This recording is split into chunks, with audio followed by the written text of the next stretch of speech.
На точно една недела до последниот рок за електронска регистрација за годишната даночна пријава, околу 1/3 од граѓаните не ја завршиле својата законска обврска да се запишат во системот на УЈП. Од таму вела дека се формирани и мобилни тимови кои собираат пријави на граѓаните од фирми за да нема доснење и несакани последици. Досега околу 600.000 граѓани се регистрирале на системот и персонален данок. Регистрацијата оди интензивно, со задоволително темпо.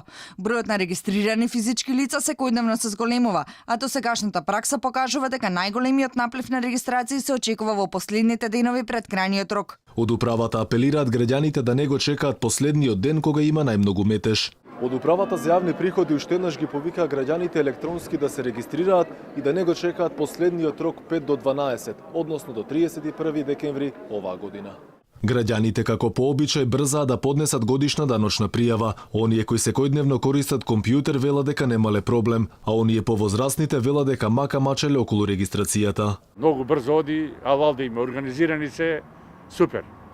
Чекате вие 5 до 12 или? Не, мислам, порано требаше, меѓутоа, јас сум... Обврските си го прават. Обврските, јас сум пензионер до душа, ама ај, утре, ај, денеска и така. Лична карта сам му дав имейлот и готово. Така, гужва има внатре? А има ли бргуиде? Гужва има доста. Не знам зошто е потребно, ама ето. Завршено е од нивна страна, се е уред. Од моја не е, немам компјутер, немам мейл. Сега треба да барам мейл. Компјутер да се убацам у мейл. Така, комплицирана ли е процедурата? Па не е процедурана, не е комплицирана, меѓутоа немаме компјутери ние по старите, по возрастните. Сега треба да бараме од внуци, да не регистрираат и така.